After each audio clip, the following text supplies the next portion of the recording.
In this video, we are going to take a look at the impact of Maryam Dauda signing with South Carolina. Now witness the firepower of this fully armed and operational battle station. Yes, much like the Catalina wine mixer, I think this is a big deal. And South Carolina has just won the portal, which I will outline in this video. But before we start, if you enjoy the content, then please consider subscribing to the channel and giving the video a like. Your poison is always welcome. I imagine I will get some from this video. I look forward to it. All right, let's get into this. So you might be saying, Mr. Back to Sports Guy, I saw your last video on UCLA signing Janiah Barker, and you downplayed this, and now it seems pretty obvious you are going to throw lots and lots of flowers at South Carolina. No, Pam and eggs, I do not hate UCLA. I like UCLA just fine. But yes, South Carolina is going to get flowers from me for their portal work, and I will declare them the one and only portal winner, as I think they do the portal the right way, which is they use the Rolling Stone theory, i.e. you can't always get what you want, Anissa Morrow and Kiki Arioffen, but if you try real hard, you might just get what you need. Tahina Pow and Maryam Dauda. And before we go any farther, I am not disrespecting what anybody else has done in the portal, as I understand if you have a chance to add talent to your team, regardless of the position, you do that and then you figure it out later.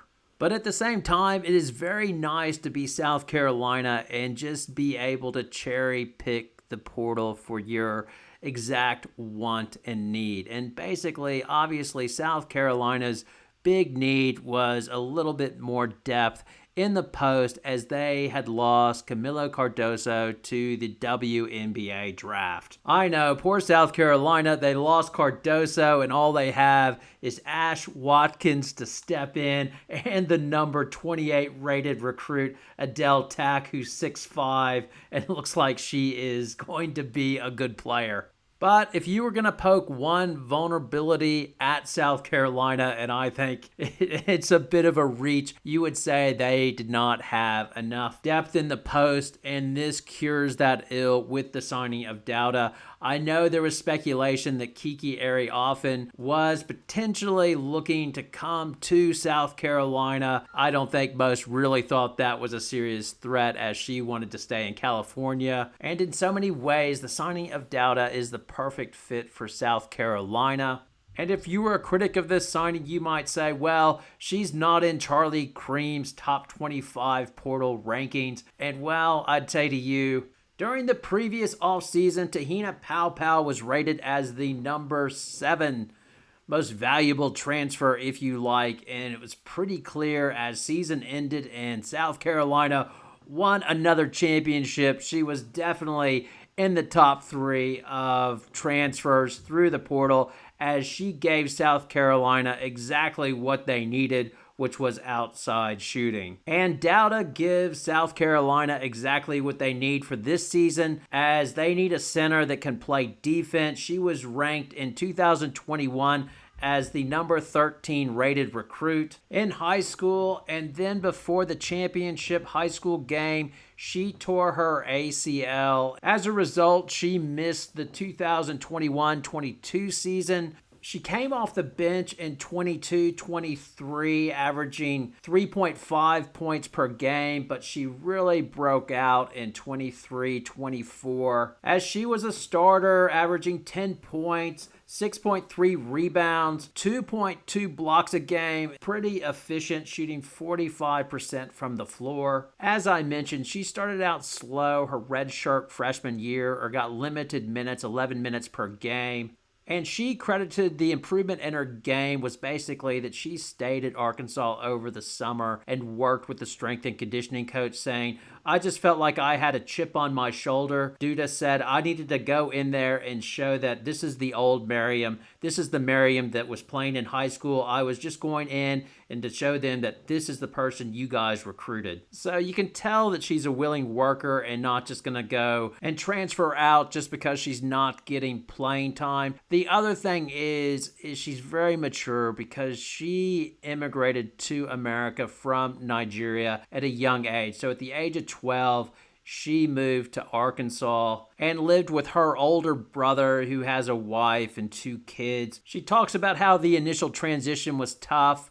I mean, she hadn't even seen snow before, much like Akeem Olajuwon, but Akeem Olajuwon came over to Houston in his college years and learned it. She hadn't taken up basketball herself until middle school, and then she took to it like a duck to water, which is obvious by her being ranked the number 13 recruit in the nation by the time she left high school. But the overall point of this is Dawn Staley is getting a mature kid that's willing to work.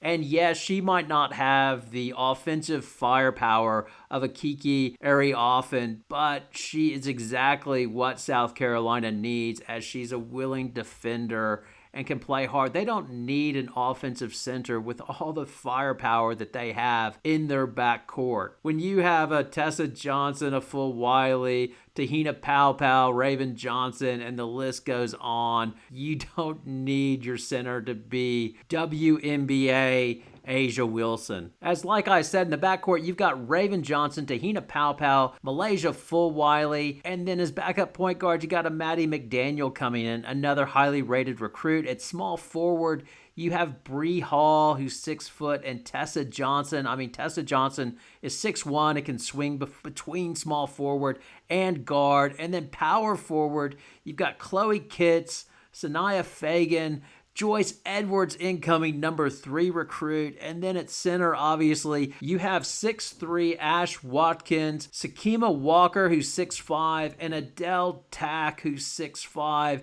And let's just add a bit of depth there with Maryam Dauda, who is 6'4". And basically, this just gives Dawn Staley toys to play with and protection from injuries. If Tack struggles to return from her knee injury, which you wouldn't expect, but if it happens, fine, you've got Maryam Dauda there. If Walker does not develop, fine, you've got Maryam Dauda there, somebody that has done well over the previous year and put up numbers. If Ash Watkins gets in foul trouble, fine, you've got Maryam Dauda there. The other thing, let's say we want to go really big, fine, put Maryam Dauda at center, move Ash Watkins to the power forward. My goodness, you could even maybe put Joyce Edwards at small forward. You could play around and just mess with teams because of the amount of talent this team has and how they're able to mix and match. As well, it helps reinforce Dawn Staley's point. You want to get on the court, then you better play defense, and it'll be that way for the forwards. Obviously, I'm looking at you, Sanaya Fagan. You want time. It's going to be between you and Dauda. Potentially, you are going to have to play defense to earn your time on the court. So, yep, I think this is a very impactful, impressive signing. That means South Carolina is going into 24-25 locked and loaded and ready to go to defend their national title. Now over to you. Yes, the Back to Sports guy is overhyping this signing. I have no doubt. Give me your poison. Everything's welcome. Thanks a lot for watching. Have a good night.